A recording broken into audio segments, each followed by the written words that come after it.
Oh, tu es saint. Oh, mon roi est saint. Mon sauveur est saint. Oh, mon ami est saint. Bonjour mes frères, mes sœurs.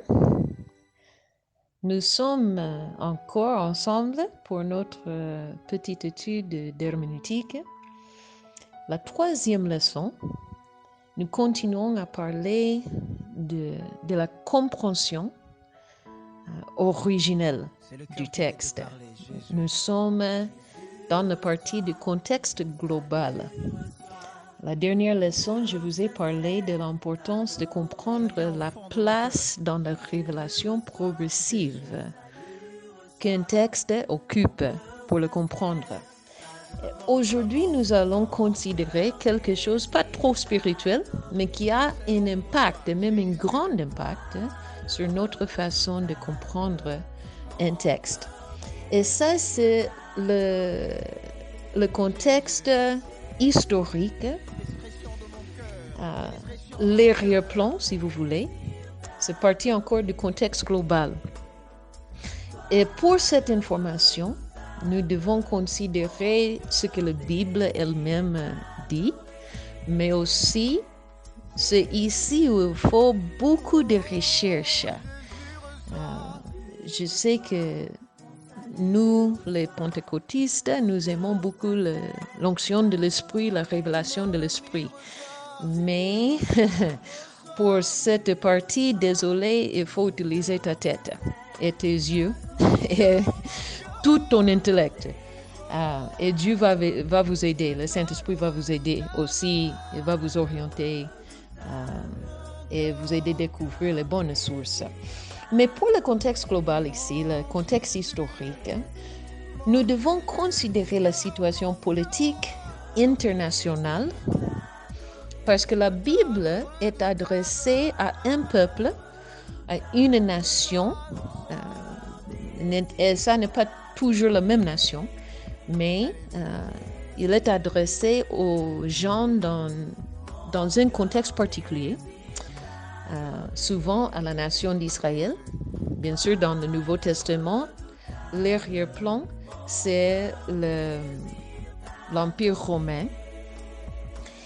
Mais aujourd'hui, nous allons considérer un passage, une histoire bien connue, du livre de Daniel, chapitre 5. Parce que avec ce chapitre, je crois que nous pouvons voir l'importance d'une compréhension de la politique internationale et aussi la politique nationale, si c'est approprié. Par exemple, pendant la monarchie israélite, il faut aussi considérer, dans le Nouveau Testament, il faut considérer qu'est-ce qui s'est passé dans la province de Judée, au Césarée, Césarée c'était la capitale, au Syrie, la province concernée. Mais nous allons analyser Daniel 5 en jetant un petit coup d'œil sur la situation historique. Je vais vous donner une idée de quoi je parle. D'abord, la date de cette histoire est très claire, même la date précise.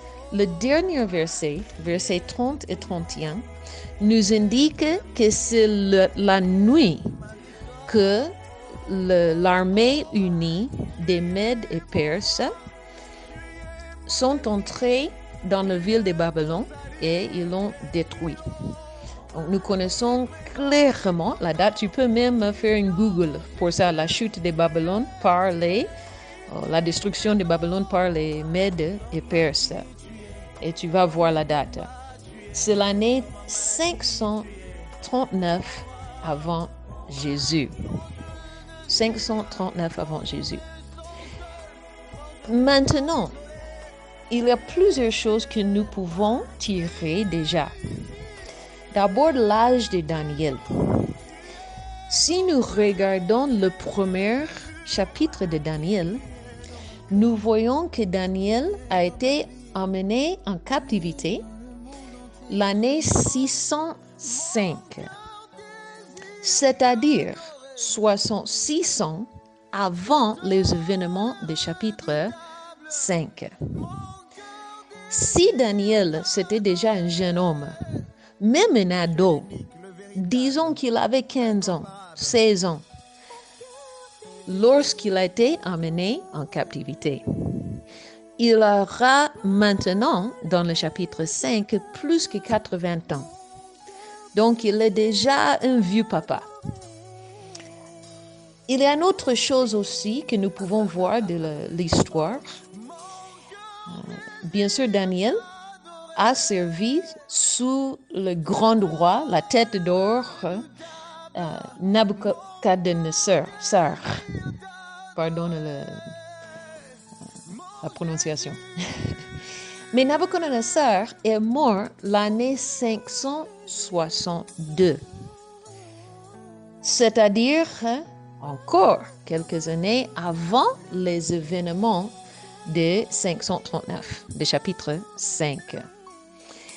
Et il semble que Daniel a pris un peu de retraite après la mort de Nabucodonosor parce que nous ne voyons plus son activité politique pendant ce temps. Nous voyons que c'était un moment de révélation, un moment quand il s'est retiré de l'activité de la vie publique et il avait des visions. Dieu a commencé à lui révéler beaucoup de choses du futur. Mais après la mort de Nabucodonosor, il y avait 2 ans après, il y avait un coup d'État. 4 ans après ça, il y avait un autre coup d'État, c'est-à-dire le gouvernement babylonien est devenu faible. Après que le grand chef n'était plus là, il y avait un changement rapide des rois. Je crois qu'il y avait 4 rois entre la mort de Nabucodonosor et la chute finale de Babylone, ou l'empire néo-babylonien. Maintenant, celui qui a dirigé le coup d'État l'année 556, c'était un homme qui s'appelait Nabonide. Nabonide, c'est important parce que sa présence est sous-entendue dans ce chapitre. Regarde par exemple les promesses que le roi mentionnait dans le chapitre à Belchassar. Il offre plutôt à Daniel, si tu peux interpréter ce message, je vais te donner des cadeaux d'or et tout ça, et je vais te faire le 3e personnage dans le royaume. Le 3e? Mais comment le 3e? Qui est le 2e? Bon, si vous cherchez dans une liste, et ça aussi Google, tu peux chercher simplement liste des rois babyloniens. Et tu vas voir la liste avec les dates. Ça, c'est facile. Nabonide, c'était le roi jusqu'à la destruction des Babylone, l'année 539. Il n'avait aucune relation de sang avec Nabucodonosor. Mais lui, il était le papa de Belchassar. Maintenant, nous comprenons quand même un peu. Voici un peu l'histoire de Nabonide. C'était il y a beaucoup d'années maintenant. Je me suis trouvée devant un document très intéressant qui s'appelait Les Chroniques de Nabonide. Je n'ai jamais vu ça en français, je suis sûre que ça existe. Si on veut faire la recherche. Mais je l'ai trouvé en anglais et j'ai lu, c'était très intéressant. Et c'était écrit par Nabonide lui-même. Et il parle dans ce document de sa recherche pour un Dieu qui pouvait le guérir. Voici c'est la situation. Après qu'il a dirigé le coup d'État au bon, il était placé sur le trône par ceux qui ont dirigé le coup d'État. Il avait plus d'intérêt dans la recherche religieuse que dans le côté politique. Et après un peu de temps à Babylone, il a laissé son fils Belteshazzar comme le roi à Babylone. Ah, maintenant nous comprenons pourquoi Belteshazzar a offert la 3e position à Daniel, parce que lui-même il était le 2e. Il était un régent plutôt qu'un roi. Il occupait, il régnait dans la place de son père, bien que son père c'était encore en vie et officiellement le roi. Et pendant que Belteshazzar restait à Babylone, son père faisait le tour de l'empire. Il a rendu visite à tous les prêtres, à tous les grands féticheurs, à tous les sorciers, à tous les différents temples des différents dieux dans l'empire. Et l'empire babylonien, c'était vraiment grand, c'était vaste. Et quand il est allé, il rendait culte à tel dieu ou l'autre dieu, il allait envoyer une image, une statue de ce dieu à Babylone. Et il y avait une grande salle à Babylone où il avait sa collection de dieux, des statues. Ça, c'est important. Rappelez-vous de ça, on va parler de ça après. Mais dans toutes ces recherches, il n'y avait personne, il n'y avait pas un Dieu qui pouvait le guérir de sa maladie. Il luttait avec la folie. Bon, nous pouvons comprendre qu'il était possédé, mais lui, il l'appelait une folie. Jusqu'à qu'il est arrivé au milieu du désert d'Arabie Saoudite, il s'est retrouvé avec un vieux juif. Nous ne connaissons même pas le nom de ce juif. Mais ce vieux juif lui a dit, au roi, si tu veux être guéri, il n'y a qu'un Dieu, et c'est le Dieu de l'univers qui peut te guérir. Et ce vieux juif a prié pour lui, et il a été guéri. Après cela, il est rentré maintenant à Babylone. Juste à la veille de l'invasion médo-perse. Pas la veille comme le jour avant, mais peut-être une semaine, quelques jours avant. Il arrive, vous pouvez imaginer qu'est-ce qu'il y aura dans sa bouche. Il vient d'expérimenter la guérison par la main de Dieu de Juda.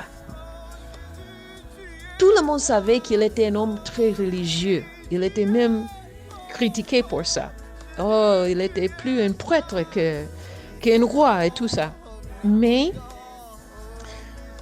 s'il est rentré juste avant les événements du chapitre 5, nous pouvons imaginer que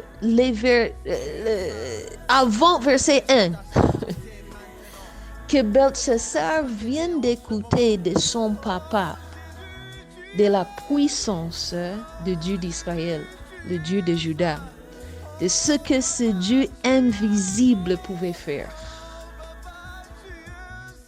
Je me rappelle, même quand j'étais une enfant, j'ai posé la question, mais comment, avec tous ces dieux, comment Belteshazzar va penser d'appeler pour les vases qui ont été prises il y a presque 70 ans de Jérusalem.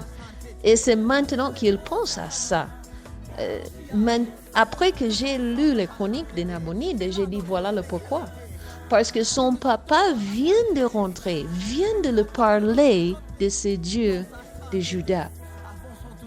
Maintenant, ça nous aide à comprendre quelques éléments du chapitre 5. D'abord, la fête dont il s'agit, c'était la fête de la nouvelle lune. La nouvelle lune, c'est quand tout est obscur. Et c'était justement le moment que l'armée médo-perse avait choisi pour l'infiltration et l'attaque souterraine. Ils sont entrés par les grands carnivaux, les grands canaux souterrains qui amenaient l'eau à Babylone. Et ils sont entrés comme ça, une nuit quand il n'y avait pas de lune. Mais chaque mois, au moment de la nouvelle lune, Belteshazzar et Nabonide, son papa, célébraient une fête à tous les dieux. Et il avait cette fête, normalement, dans cette grande chambre, cette grande salle à manger, si vous pouvez imaginer. Et toutes les statues entouraient les tables. Maintenant, imaginez, toutes les nobles, toutes les grands messieurs, les gros poissons, comme nous disons ici, du royaume, c'était là avec lui. Nous ne voyons pas la présence de son papa. C'est comme si son papa, Nabonide, a quitté littéralement le veille, la nuit avant l'attaque. Parce que lui, il était capturé quelques jours après dans une autre ville à côté. Mais Belteshazzar est là. Il a écouté l'histoire de ce Dieu de Juda. Qu'est-ce qu'il fait? Il regarde autour et dit, mais où est le Dieu de Juda? Nous voyons Marduk, l'ancien Dieu de Babylone. Nous voyons Baal, le Dieu Astarté, le Dieu cananéen. Nous voyons les dieux égyptiens. Mais où est Yahweh? Ah oui, on doit avoir quelque chose qui lui appartienne là, dans le stockage. Donc on va aller dans le magasin, dans le dépôt. Nous allons chercher ce qu'il y a qui appartenait à Yahweh, qui était consacré à Yahweh. Et quand Belteshazzar prend ces choses, il était devant un choix. Ça, c'est très important. Il pouvait soit plier le genou, fléchir le genou devant ce Dieu, ou il pouvait rejeter ce qu'il venait d'écouter de son propre papa Nabonide. Et justement, il a choisi la dernière alternative. Il a commencé à se moquer de ce Dieu. Il a commencé à blasphémer ce Dieu. Il vient d'écouter la grandeur, la puissance de ce Dieu. Mais lui, il a rejeté. Ça peut aussi nous expliquer la façon très dure que Dieu va lui parler plus loin dans le chapitre. Aussi, ça nous donne une indication. Cette histoire de Nabonide et l'arrière-plan historique nous explique quelques autres éléments de cette histoire. D'abord, la reine mentionnée à partir du verset 10. Elle était probablement une ancienne épouse de Nabucodonosor. Elle était une reine-mère. Elle n'était pas sa femme. C'était évidemment une vieille dame. Tu peux comprendre ça en lisant ce qu'elle disait. Et elle, ainsi comme Daniel, parle de Nabucodonosor comme le père de Belteshazzar. Mais maintenant que nous avons vu la liste, nous avons compris que Nabonide, c'était un voleur du trône, on peut dire. Il n'était pas un héritier légitime, et même moins Belteshazzar. Quand ils appellent Nabucodonosor ton père, c'est avec un ton, on doit comprendre avec un ton d'ironie, un ton de sarcasme. Et si tu lis la suite, vraiment, tu peux écouter le sarcasme dans la voix. C'était pour dire, vous savez, quand quelqu'un veut devenir grand, il veut s'associer avec quelqu'un qui est grand, et ils vont dire, c'est mon père, même si cette personne ne te connaît pas. J'ai fait un entretien avec un étudiant ici à Kisangani avant qu'il ne commence. Il m'a parlé, non, je vais aller à Kinshasa. Je vais étudier là parce que mon père spirituel, c'est telle personne. Il a nommé quelqu'un bien connu, probablement à nous tous. Et j'ai dit, est-ce que ce pasteur-là même connaît ton nom? Probablement pas. Mais, c'est mon père, c'est mon père. Quand nous voulons être identifiés avec un grand personnage, nous disons, c'est mon père. C'est dans ce sens que Belteshazzar a réclamé la paternité royale, si vous voulez, de Nabucodonosor. Mais il n'y avait aucune connexion de sang. Et tu peux presque écouter le sarcasme dans la voix de la reine qui lui dit, mais toi, même le grand roi, celui que tu appelles ton père, j'explique le ton plutôt que les mots, même lui, il a fléchi le genou devant le Dieu d'Israël et de Juda.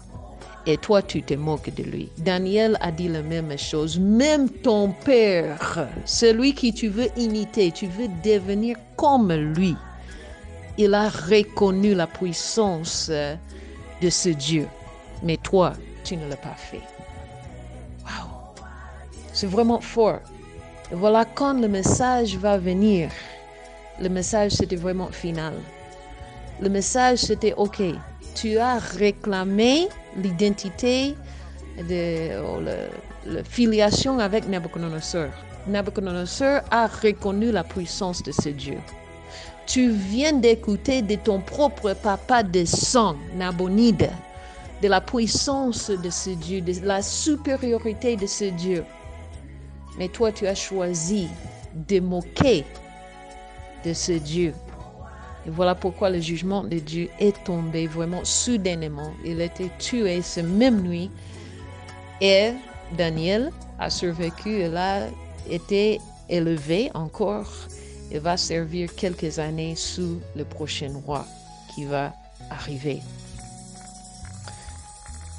Qu'est-ce que nous voyons de cette histoire? Si je vais introduire un peu ici l'idée des principes universels qui en tirent. Donc, je vous donne déjà un exemple.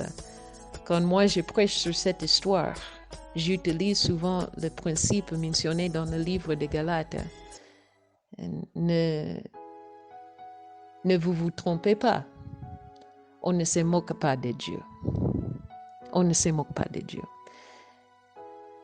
Et ici, dans cette histoire, avec Belteshazzar, nous voyons clairement ce principe en action. Il a écouté, il a eu l'opportunité, mais il a pris une autre décision. Vous voyez, mes frères, que l'histoire n'est pas contraire à la spiritualité. Une bonne compréhension de l'histoire peut enrichir notre compréhension d'une histoire biblique, un récit biblique. Une bonne compréhension de l'arrière-plan politique et tout ça n'est pas pour impressionner les gens. C'est pour comprendre l'impact de cette histoire vraiment. Qu'est-ce que Dieu veut nous communiquer? Quelle est l'application? Le principe, c'est que tu ne peux pas te moquer de Dieu. Se moquer de Dieu, pardon. Quelle est l'application? Simplement, ici au Congo, nous avons des églises sur chaque coin. Mais combien de gens, combien de pasteurs ne prêchent pas l'évangile? Combien de gens n'ont jamais écouté une claire présentation de l'évangile? Parce que nous avons écouté, nous blaguons avec l'évangile, nous blaguons avec le vrai appel que nous devons lancer. Nous ne faisons pas comme Daniel dans cette histoire. Et il y a des gens qui ont écouté l'évangile, malheureusement même des pasteurs, et ils se sont détournés et se moquent de Dieu. Et Dieu, un jour, tôt ou tard, il va venir, il va réclamer, il va demander la compte, il va exiger le compte et dire, hey, qu'est-ce que tu as fait avec l'évangile que je vous ai donné? Wow. Maintenant, qu'est-ce que vous allez faire? j'aimerais que vous cherchiez un peu dans l'histoire de Jonas. Ça, c'est votre TP. Que vous cherchez dans l'histoire de Jonas, que vous cherchez ce que vous pouvez trouver par rapport à l'arrière-plan politique, surtout au niveau international, mais même au niveau national. Je vous dis déjà, Jonas, c'était un prophète du royaume du nord d'Israël. Donc, faites un peu de recherche. C'était à quelle époque? Qu'est-ce qui s'est passé en Israël à cette époque? Qu'est-ce qui s'est passé, ou quelle était la situation internationale, la situation politique internationale à cette époque? Faites un peu de recherche, même dans une Bible d'études, avec vos ressources que vous pouvez avoir, des commentaires et des suites, sur la date probable. Et regardez maintenant, même avec Google, sur la situation politique à cette époque. Bonne étude et que Dieu vous bénisse. Oh Dieu saint, oh mon roi saint. Bonjour les étudiants, c'est encore Maman Rebecca. J'aimerais ajouter quelque chose. Il y avait un souci plutôt. Je crois que je l'ai dit au cours de l'enseignement, mais peut-être en passant un peu trop rapide. Et c'est la question de vraiment faire attention aux sources qu'on utilise. Je vous ai donné des exemples, des sources que j'ai utilisées pour interpréter l'histoire de Daniel 5. C'était simplement la liste des rois. Et cette liste des rois, ça vient de la bibliothèque d'Assurbanipal, l'Assyrienne, le roi assyrien. Après la conquête les découvertes s'étaient faites plutôt dans le XXe siècle, au début du XXe siècle, si je ne me trompe pas. Mais elle est aussi les chroniques des Nabonides. Quand vous faites la recherche, vraiment faites attention à quelle est la source. Est-ce que c'est une source vraiment académique? Ou est-ce que ce monsieur en bas de quelle tribu, je ne sais pas, du village, qui n'a aucune formation académique lui-même? Et j'ai vu ça. Hein? Nous avons beaucoup de soi-disant docteurs qui même prennent le titre docteur en théologie aujourd'hui, qu'ils n'ont même pas une licence en théologie. Donc vraiment, il ne faut pas prendre le ramassage. Cherchez dans les vraies sources historiques. Et aussi, quand nous interprétons la Bible, interprétons pas pour chercher l'opposition avec les sources historiques, mais cherchons comment le réconcilier. Est-ce qu'il y a une façon logique de le réconcilier? S'il y a une claire contradiction, nous restons avec la parole. Mais par exemple, comme j'avais expliqué dans l'enseignement, Belteshazzar lui-même a identifié Nabucodonosor comme son père. Mes frères, surtout en Afrique, je ne comprends pas le problème. Si c'était dans l'Occident, bon, là, je comprendrais un peu plus la confusion. Mais en Afrique, nous appelons notre père ou notre fils plusieurs personnes qui n'ont aucune relation biologique avec nous. J'avais expliqué, j'avais même donné un exemple de ça. Et ça, c'est tout à fait logique. C'est-à-dire, il n'y a pas une contradiction. C'est seulement quelques-uns ont mal interprété la parole sans faire la recherche historique. Et maintenant, il veut nous imposer ces choses. Mais en tout cas, faites attention avec le ramassage des soi-disant histoires. et assurez-vous que c'est vraiment l'histoire. Je sais que je ne parle pas beaucoup de mon arrière-plan, mais peut-être maintenant c'est un bon moment de le faire. Ma licence, j'ai une double licence, c'est en histoire et l'éducation secondaire. Peut-être ça peut expliquer beaucoup de mon intérêt, même dans l'étude biblique. Après ça, si ça vous intéresse, j'ai une master's d'administration éducative et aussi une master's in divinity. C'est comme un intermédiaire entre le master's de théologie et le doctorat. En tout cas, la recherche historique correctement faite peut être une grande bénédiction à notre compréhension de la parole de Dieu. Rappelez-vous que le premier point de l'herméneutique, c'est la compréhension originelle de la parole. Et c'est raison pour laquelle il faut connaître l'histoire. Parce qu'il y avait un contexte originel dans lequel Dieu a parlé. J'espère que ces éclaircissements aident un peu. Que Dieu vous bénisse.